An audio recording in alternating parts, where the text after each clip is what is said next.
ಇರೋದಕ್ಕೆ ಅತೀವ ಸಂತಸದಿಂದ ಮೂರು ಸಂಸ್ಥೆಗಳಿಗೆ ಕೃತಜ್ಞತೆಗಳನ್ನ ಅರ್ಪಿಸಿ ನನ್ನ ಭಾಷಣವನ್ನು ಆರಂಭಿಸ್ತಾ ಇದ್ದೇನೆ.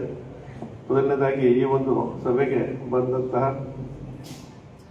ಎಲ್ಲ ಗಣ್ಯರು, ಸಾಧಕರು, ಆಹ್ವಾನಿತರು, ಪತ್ರಿಕಾ ಮಾಧ್ಯಮದವರು ಎಲ್ಲರಿಗೂ ಕೂಡ ನಾನು ಈ ಒಂದು ಶುಭ ಸಂಜೆಯ ಶುಭ ಕಾಮನೆಗಳನ್ನ ತಿಳಿಸ್ತಾ, ವೇದಿಕೆ ಗಣ್ಯರಿಂದ ತುಂಬಿ ತುಳುಕ್ತಾ ಇದೆ ಅಂತ ಹೇಳಿದ್ರೆ ತಪ್ಪಾಗಲಾರದು. ನಮ್ಮ ಈ ಒಂದು ಡಾಕ್ಟರ್ ರಾಜ್ ಭಾವಚಿತ್ರಕ್ಕೆ ಪುಷ್ಪಾರ್ಚನೆಯನ್ನ ಮಾಡಿದಂಥ ಅಖಿಲ ಭಾರತ ಶರಣ ಸಾಹಿತ್ಯ ಪರಿಷತ್ನ ಅಧ್ಯಕ್ಷರಾದಂಥ ಜಿಲ್ಲಾಧ್ಯಕ್ಷರಾದಂಥ ಡಾಕ್ಟರ್ ಹೆಳವರಂಡಿ ಸಿದ್ದಪ್ಪನವರೇ, ಹಾಗೆ ಪ್ರತಿದಿನ ಅದೇನೋ ನಮ್ಮ ಮಡಿಕೆರೆ ಗೋಪಾಲ್ ಅವ್ರನ್ನ ಪ್ರತಿದಿನ ನೋಡುವಂಥ ಸೌಭಾಗ್ಯ ನಮಗೆ. ಅವ್ರಿಗೆ ನಮ್ಮೆಲ್ಲರನ್ನ 4-5 ಸರಿ ನೋಡೋಂಥ ಸೌಭಾಗ್ಯ. ಯಾಕಂದ್ರೆ ದಿವಸಕ್ಕೆ 4-5 ಫಂಕ್ಷನ್ ಅಟೆಂಡ್ ಮಾಡ್ತಾರೆ ಅವರು ಕೂಡ ನಮ್ಮ ಜೊತೆ ಇರೋದು ಬಹಳ ಖುಷಿ ಆಗ್ತಾ ಇದೆ. ಹಾಗೆ ನಮ್ಮ ಲೀಲಾ ಪ್ರಕಾಶ್ ಮೇಡಮ್ ಅವರು ಅದೇನೋ ಈಗೆಲ್ಲ ಆರ್ಟಿಫಿಷಿಯಲ್ ಇಂಟೆಲಿಜೆನ್ಸು ಹಾಗೇನೆ ಬಹಳಷ್ಟು ಹೇಳ್ತಾರೆ. ಅಂದ್ರೆ ಸೂಪರ್ ಬ್ರೈನ್ ಅಂತ ನಾನ್ ಕಂಡ ಒಂದು ಸೂಪರ್ ಬ್ರೈನ್ ಅಂದ್ರೆ ನಮ್ಮ ಲೀಲಾ ಪ್ರಕಾಶ್ ಮೇಡಮ್ ಅವರು. ಎಷ್ಟು ಬೇಗ ಕ್ಯಾಚ್ ಮಾಡ್ತಾರೆ. ಇನ್ನು ಏನು ಅಂತಂದ್ರೆ ನಮ್ಗೇನೆ ಸ್ಪೀಡಲ್ಲಿ ನಾವು ಕ್ಯಾಚ್ ಮಾಡಕ್ ಆಗೋದಿಲ್ಲ. ಅಷ್ಟು ವಿಷಯನ ಗ್ರಾಸ್ ಮಾಡ್ತಾರೆ, ಕ್ಯಾಚ್ ಮಾಡ್ತಾರೆ. ಇದೊಂದೇ ಅಂತಲ್ಲ, ಯಾಕಂತಂದ್ರೆ ಒಂದು ನಾವೆಲ್ಲರೂ ಕೂಡ ಅರ್ಥಕೊಡ್ಬೇಕಾದಂತ ವಿಷಯ ಅಂತಂದ್ರೆ ಈ ಭಾಷೆನ ಕಲಿಯೋದು ಅಷ್ಟು ಸುಲಭ ಅಲ್ಲ. ನಾವು ಯಾರು ಪಂಚಭಾಷೆ ತಾರೆಯರಿದ್ದಾರೆ, ಪಂಚಭಾಷೆ ಮಾತಾಡ್ತಾರೆ ಅಂತಂದ್ರೆ ಅವ್ರ ಬ್ರೈನ್ ಯಾವಾಗಲೂ ಕೂಡ ನಮ್ಮೆಲ್ಲರ ಬ್ರೈನ್ಗಿಂತಲೂ ಕೂಡ ಅದು ಮೇಲ್ಮಟ್ಟದಿದೆ, ಸೂಪರ್ ಬ್ರೈನ್ ಅಂತೇಳಿ. ಯಾಕಂದ್ರೆ ಎಲ್ಲರಿಗೂ ಕೂಡ ಭಾಷೆ ಕಲೀಲಿಕ್ಕೆ ಆಗೋದಿಲ್ಲ ಅಷ್ಟು ಸುಲಭವಾಗಿ. ಮೇಡಮ್ ಅವರು ನಮ್ಮ ಒಂದು ಸಂಸ್ಕೃತ ಭಾಷೆ ಅಂತಂದ್ರೆ, ಯಾಕಂದ್ರೆ ಯಾವುದೇ ಭಾಷೆ ಕಲಿಬೇಕಾದ್ರೆ ಅಕ್ಕಪಕ್ಕದವ್ರು ಎಲ್ಲರೂ ಕೂಡ ಅದೇ ಭಾಷೆ ಹೇಳ್ತಿದ್ರೆ ಸುಲಭ ಇರುತ್ತದು. ಆದ್ರೆ ಆ ಭಾಷೆ ಕಲಿತು ಅವರು ಅದನ್ನ ಎಲ್ಲ ಕಡೆ ಅವರೊಬ್ಬರೇ ಉಪಯೋಗಿಸ್ತಾ ಇದ್ದಾರಲ್ಲ, ಅದು ನಿಜವಾಗ್ಲೂ ಕೂಡ ಅದೊಂದು ದೊಡ್ಡ ಸಾಧನೆ ಅಂತ ಹೇಳಿದ್ರೆ ತಪ್ಪಾಗಲಾರದು.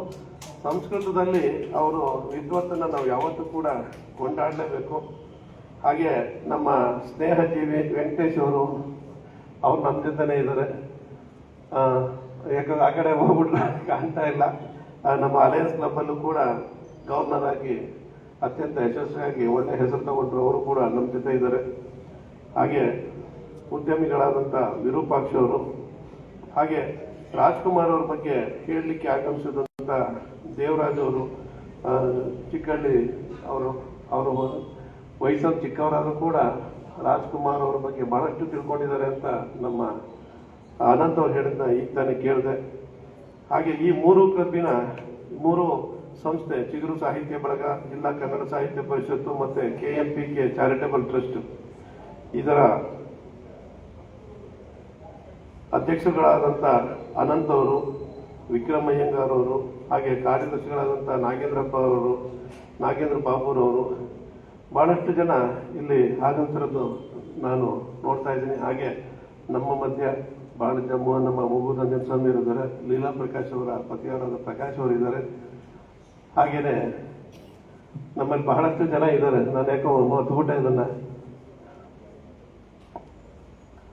ಹಾಗೆ ಈ ಒಂದು ರಾಜ್ಕುಮಾರ್ ಕಲಾ ಕೌಸ್ತುಭ ಪ್ರಶಸ್ತಿಗೆ ಭಾಜನರಾದಂಥ ಲೀಲಾ ಪ್ರಕಾಶ್ ಮೇಡಮ್ ಅವರು, ಹಾಗೆ ಶ್ರೀ ಸಾಂಬಮೂರ್ತಿಯವರು, ಹಾಗೆ ಶ್ರೀ KG ದೇವರಾಜ್ ಅವರು, ಶ್ರೀ S ಕೃಷ್ಣಮೂರ್ತಿಯವರು, KR ಯೋಗ ನರಸಿಂಹವರು, ಶ್ರೀಮತಿ ನಾಗಮ್ಮನವರು, ಹಾಗೆ BT ಬಸವರಾಜ್ ಅವರು, ಶ್ರೀ L ಜಗದೀಶ್ ಅವರು, ಶ್ರೀ ಗಗನ್ಗೌಡರವರು ಎಲ್ಲರೂ ಕೂಡ ಇದ್ದಾರೆ. ಹಾಗೆ ನೀವೆಲ್ಲರೂ ಕೂಡ ನಮ್ಮೊಂದಿಗಿದ್ದೀರಿ.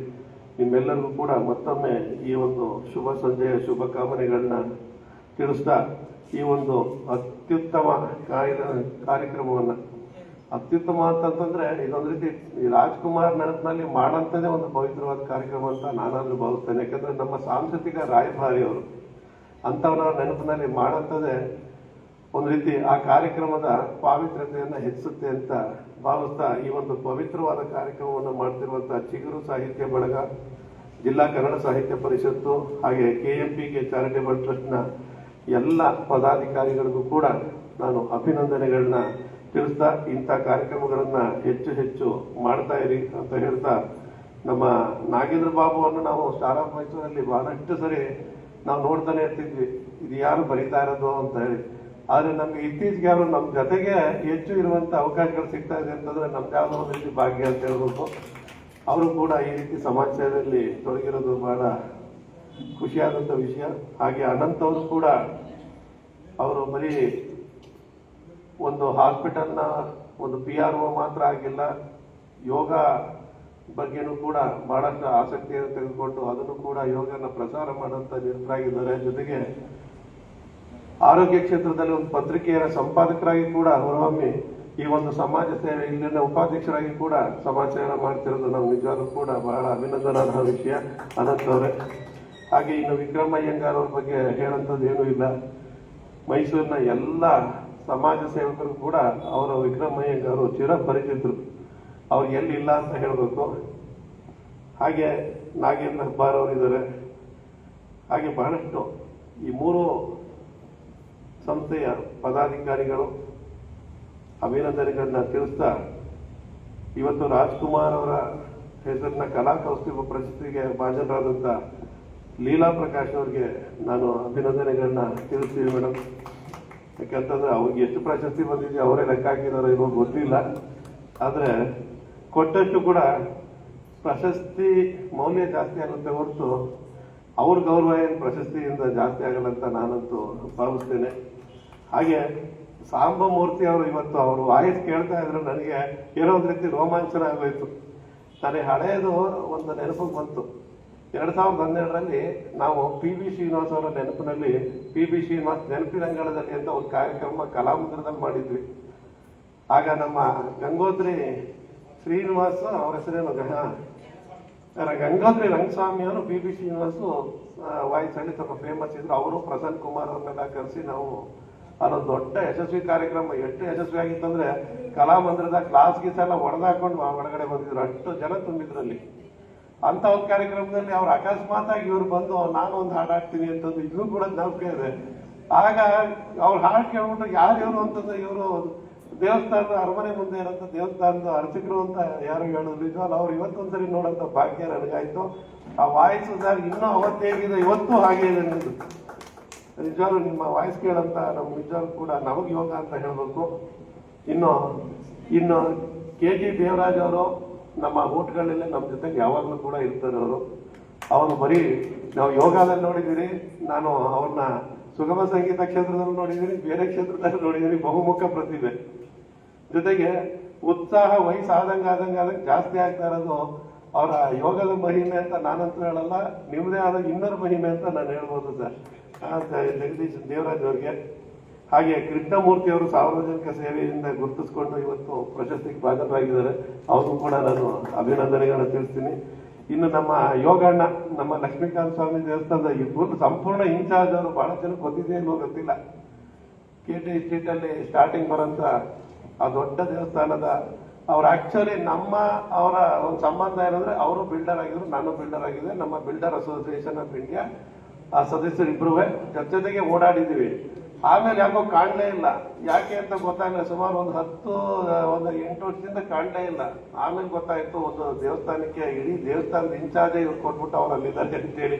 ನಿಜವಾಗ್ಲೂ ಕೂಡ ನಮ್ಮೆಲ್ಲರೂ ಹೆಮ್ಮೆ ಅಲ್ವಾ, ಒಂದು ದೇವಸ್ಥಾನನೇ ನಡೆಸೋಂಥ ಶಕ್ತಿ ನಮ್ಮಲ್ಲೊಬ್ರಿಗಿದೆ ಅಂತ ಹೇಳಿದ್ರೆ. ಜೊತೆಗೆ ಅವ್ರು ಈಗಲೂ ಕೂಡ ಮೊನ್ನೆ ನಾನು ಒಂದು ಲೇಬರ್ ಇದನ್ನ ಮಕ್ಕಳಿಗೆ ಈಗ ಹೇಗಾಗಿದೆ ಅಂದ್ರೆ ನಾವು ಮೇಸ್ತ್ರಿಗಳ ಮಕ್ಕಳು ಅಥವಾ ನಮ್ಮ ಕೆಲಸಗಾರರ ಮಕ್ಕಳು ಅಂತೀವಿ. ಅವ್ರದ್ದು ನಾವು ಈ ಸರಿ ಬಿಲ್ಡರ್ ಅಸೋಸಿಯೇಷನ್ ಇಂದ ಅವ್ರಿಗೆ ಸನ್ಮಾನ ಮಾಡಿದಾಗ ಕಟ್ ಆಫ್ ಪರ್ಸೆಂಟೇಜ್ ನೀವು ನಿಜವಾಗ್ಲೂ ನೋಡಿದ್ರೆ ಕೇಳಿಸ್ಕೊಂಡ್ರೆ ಖುಷಿ ಪಡ್ತೀರಾ. 95% ಕಟ್ ಆಫ್ ಪರ್ಸೆಂಟ್, ಅದಕ್ಕೆ 80 ಜನ ಕೊಟ್ಟಿದ್ದೀವಿ. ಅವರು ಕಟ್ಟಡ ಕಾರ್ಮಿಕರ ಮಕ್ಕಳವರು. ಅಂತ ಮಕ್ಕಳಿಗೆ ಸನ್ಮಾನ ಮಾಡಂತ ಸಂದರ್ಭದಲ್ಲಿ ನಮ್ಮ ಯೋಗಣ್ಣವ್ರು ಅವರೇ ಮುಂದೆ ಬಂದು ಪ್ರತಿಯೊಬ್ಬರಿಗೂ ಕೂಡ 1,100,000 ರೂಪಾಯಿ ಮುಖ್ಯ ಬೆಲೆ ಇರುವಂತ ವ್ಯಾಲ್ಯೂ ಇರುವಂತ ಬ್ಯಾಗ್ ಅನ್ನ ಪ್ರತಿಯೊಬ್ಬರಿಗೂ ಕೊಟ್ಟರು. ನಿಜವಾಗ್ಲೂ ಬಹಳ ನಾವು ಹೆಮ್ಮೆಯಿಂದ ಹೇಳ್ಕೊಡ್ಬೇಕಾದಂತ ವಿಷಯ ನಮ್ಮ ಯೋಗಣ್ಣವ್ರ ಬಗ್ಗೆ. ಹಾಗೆ ನಮ್ಮ ನಾಗಮ್ಮನವರು ಆ ವಯಸ್ಸಿನಲ್ಲೂ ಕೂಡ ಬಂದು ಇಲ್ಲೆಲ್ಲ ಈಗಲೂ ಕೂಡ ಬುಕ್ಗಳನ್ನ ಬರಿತಾ ಇದ್ದಾರೆ. ಅವರ ಸಾಧನೆಯನ್ನ ನಮ್ಮ ಸಂಸ್ಥೆಗಳು ಗುರುತಿಸ್ತಿದ್ದಾರೆ. ಸಮಾಜ ಸೇವೆ ಅಂತ ಹೇಳ್ತೀವಿ, ಆದ್ರೆ ಸಮಾಜ ಸೇವೆ ನೋವನ್ನ ಸಮಾಜ ಸೇವೆ ಮಾಡೋರಿಗೆ ಗೊತ್ತು. ಯಾಕಂತಂದ್ರೆ ನಾವು ಎಲ್ಲರೂ ಕೂಡ ಸೇವೆ ಅಂತ ಮಾಡ್ಕೊಂಡು ಹೊರಟ್ರು ಕೂಡ ನಾವು ತಗೊಳ್ಳೋಷ್ಟು ಒಂದ್ ರೀತಿ ನೋವು ಬೇರೆ ಯಾರಿಗೂ ಸಿಗಲ್ಲ. ನಾವೇ ಕರಿಗಿಂತ ಖರ್ಚು ಹಾಕೊಂಡು ಮಾಡಿ ನಾವೇ ನಮ್ಮ ಸಮಯ ಎಲ್ಲ ಪ್ರತಿಭೆ ಎಲ್ಲಾನು ಕೂಡ ಕೊಟ್ಟರು ಕೂಡ ಹಿಂದ್ಗಡೆಯಿಂದ ಹೇಳೋದು ಮಾತ್ರ ಯಾರು ತಪ್ಪಲ್ಲ. ಆ ನೋವನ್ನ ನುಂಗ್ಕೊಂಡು ಮತ್ತೆ ಸಮಾಜ ಸೇವೆಯಲ್ಲಿ ನಾವು ತೊಡಗಿಸ್ಕೊತೀವಲ್ಲ, ಅದು ನಮ್ಮ ಪ್ರಬುದ್ಧತೆ ಅಂತ. ಅದಕ್ಕೆ ನಾನು ಸಮಾಜ ಸೇವೆ ಮಾಡೋಕೆ ಯಾವಾಗಲೂ ಕೂಡ ನಾವು ಆದಷ್ಟು ಹೆಚ್ಚು ಪ್ರೋತ್ಸಾಹ ಕೊಡ್ತಾನೆ ಇರಬೇಕು ಅಂತೇಳಿ ನಾನಾದ್ರೂ ಭಾವಿಸ್ತಾ ಬಸವರಾಜ್ ಅವ್ರಿಗೂ ಕೂಡ ನಾನು ಅಭಿನಂದನೆಗಳನ್ನ ತಿಳಿಸ್ತಾ, ಹಾಗೆ ಜಗದೀಶ್ ಅವರು ಕೂಡ ಸಮಾಜ ಸೇವೆ ತೊಡಗಿರೋದು ಕೇಳಿ ಖುಷಿ ಆಯ್ತು, ಅವ್ರಿಗೂ ಕೂಡ ನಾನು ಅಭಿನಂದನೆ ತಿಳಿಸ್ತಾ, ಗಗನ್ ಗೌಡರವರು ಕೂಡ ಅವರು ಕೂಡ ಇವತ್ತು ಪ್ರಶಸ್ತಿಗೆ ಭಾಜನರಾಗಿದ್ದಾರೆ, ಅವ್ರಿಗೂ ಕೂಡ ನಾನು ಅಭಿನಂದನೆಗಳನ್ನ ತಿಳಿಸ್ತಾ, ಎಲ್ಲ ಸಾಧಕರಿಗೂ ಕೂಡ ರಾಜ್ಕುಮಾರ್ ಅವರ ಪ್ರಶಸ್ತಿ ತೆಗೆದುಕೊಂಡು ನಿಮ್ಮ ವ್ಯಕ್ತಿತ್ವವನ್ನು ಇನ್ನೊಂದಷ್ಟು ಹೆಚ್ಚು ಎತ್ತರಕ್ಕೆ ಏರಿಸಿದಿರಿ. ನಿಮ್ಮಂದ್ರೆ ನನ್ನ ಉದ್ಘಾಟನಾ ಭಾಷಣ ಸಂಪೂರ್ಣ ಆಗೋದಿಲ್ಲ. ರಾಜ್ಕುಮಾರ್ ಅವರು ಅಂತಂತಂದ್ರೆ ಒಂದಂತೂ ನಾವು ನೆನಪಿಸ್ಕೊಳ್ಳೇಬೇಕು, ಇನ್ನು 3 ವರ್ಷ ಕಳೆದ್ರೆ ರಾಜ್ಕುಮಾರ್ ಅವ್ರಿಗೆ 100 ವರ್ಷ ಆಗುತ್ತೆ. 97ನೇ ವರ್ಷ ಈಗ ಅವ್ರು ಇದ್ದಿದ್ದಿದೆ.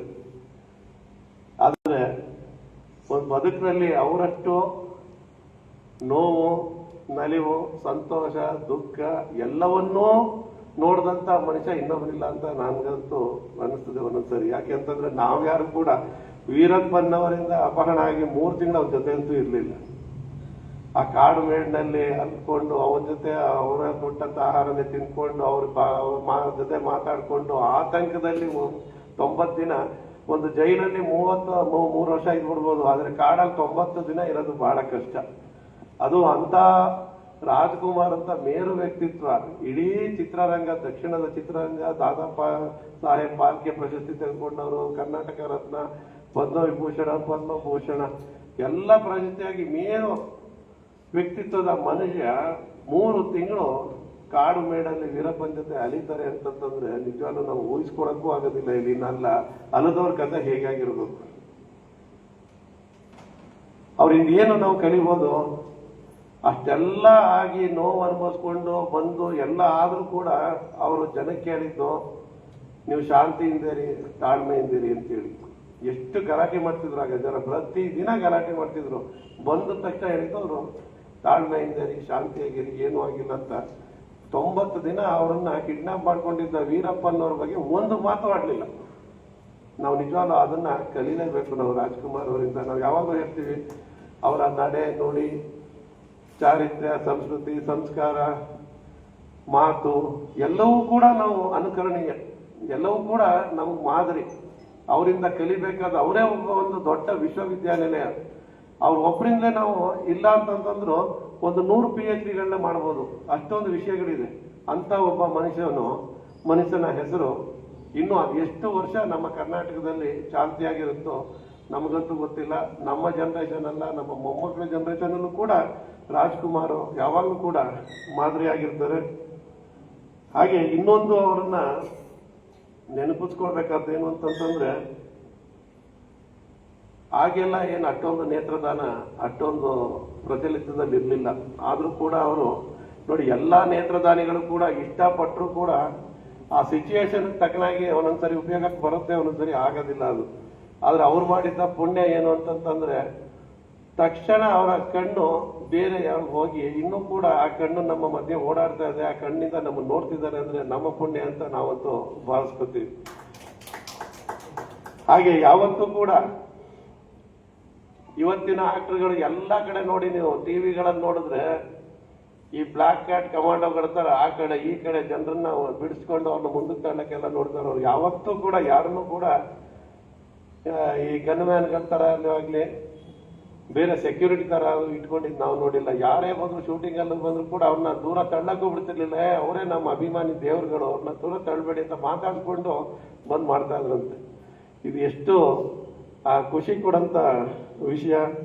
ಎಲ್ಲದಕ್ಕಿಂತ ಹೆಚ್ಚಾಗಿ ಅವ್ರು ಹೋದ್ಮೇಲೆ ನಮ್ಮ ಕನ್ನಡಕ್ಕೆ ಒಬ್ರು ನಾಯಕರ ಕೊರತೆ ಆಗಿದೆಯೋ ಅಂತ ಅನ್ನಿಸ್ತಾ ಇದೆ.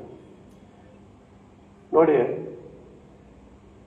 ಇಡೀ ರಾಷ್ಟ್ರದಲ್ಲಿ ಅವರ ಭಾಷೆಗೆ ಮುಡಿಪಾಗಿಟ್ಟಂತ ಇನ್ನೊಬ್ರು ಕಲಾವಿದ ಇಲ್ವೇ ಇಲ್ಲ ಅಂತ ಹೇಳ್ಬೋದು. ರಾಜ್ಕುಮಾರ್ ಅವರು ಕನ್ನಡ ಭಾಷೆ ಬಿಟ್ಟು ಯಾವ ಒಂದು ಭಾಷೆನೂ ಕೂಡ ಮಾಡಲಿಲ್ಲ.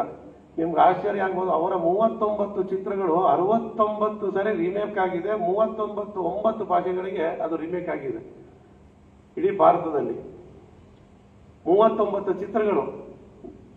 ಆದ್ರೆ ಅವರ ಒಂದು ಕಾಲಭಾಗ ಚಿತ್ರ ರಾಷ್ಟ್ರದ 9 ಭಾಷೆಗೆ ರಿಮೇಕ್ ಆಗಿದೆ. ಅಲ್ಲೆಲ್ಲ ಬಂದು ಹೇಳಿದ್ರಂತೆ ಮಾಡಿ ಮಾಡಿ ಅಂತ. ಅದು ಯಾವುದಕ್ಕೂ ಕೂಡ ಬಗ್ಲಿಲ್ಲ, ಇಲ್ಲ ನಾನು ಕನ್ನಡ ಬಿಟ್ಟು ಮಾಡಲ್ಲ ಅಂತೇಳಿ. ಅವೆಲ್ಲವೂ ಕೂಡ ಸೂಪರ್ ಹಿಟ್ ಆಗಿದ್ದಾವೆ ಬೇರೆ ಭಾಷೆಗಳಲ್ಲೂ ಕೂಡ. ಆದ್ರೂ ಕೂಡ ಇವ್ರು ಮಾಡಲಿಲ್ಲ. ಕನ್ನಡದ ಮೇಲೆ ಅಷ್ಟೊಂದು ಬದ್ಧತೆ, ಪ್ರೀತಿ ಅವ್ರು ಹಿಂದೆ ಹೋಗಿರೋ ನಾವು ಇಷ್ಟೊಂದು ಕನ್ನಡದಲ್ಲಿ ಕರ್ನಾಟಕ ಮುಂದುವರಿತಿತ್ತು ಎಲ್ಲ ಗೊತ್ತಿಲ್ಲ. ಗೋಕಾಕ್ ಚಳವಳಿ ಅವ್ರ ನೇತೃತ್ವ ತಗೊಳ್ದಾಗಿದ್ರೆ ಖಂಡಿತ ತಾರೆ ಅಂತವರ ನೆನಪಿನಲ್ಲಿ ಇವತ್ತಿನ ಕಾರ್ಯಕ್ರಮ ಅವ್ರು ಸಲ್ಲಿಸ್ತಾರಂತ ಒಂದು ದೊಡ್ಡ ಗೌರವ. ಆ ಗೌರವಕ್ಕೆ ಪಾತ್ರರಾದಂಥವ್ರು ನಾವೆಲ್ಲರೂ ಕೂಡ ಇಲ್ಲಿದ್ದೀವಿ. ನಮ್ಮ ಮುಂದಿನ ನಡೆ ನುಡಿ ಜೀವನಗಳು ಕೂಡ ಅವರನ್ನು ಅನುಕರಿಸಿ ನಮ್ಮ ಜೀವನ ಅಷ್ಟೇ ಅಲ್ಲ, ನಮ್ಮ ಸಮಾಜದ್ದು, ಕರ್ನಾಟಕದ್ದು ಎಲ್ಲ ಗೌರವವನ್ನು ಹೆಚ್ಚು ಮಾಡುವಂತ ನಮ್ಮ ಗುರಿ ಇರಲಿ ಅಂತ ಹೇಳ್ತಾ ಮತ್ತೊಮ್ಮೆ ತಮ್ಮೆಲ್ಲರಿಗೂ ಕೂಡ ಅಭಿನಂದನೆ ಹೇಳ್ತಾ ನನ್ನ ಮಾತನ್ನು ವಿರಮಿಸಿ ನಮಸ್ಕಾರ.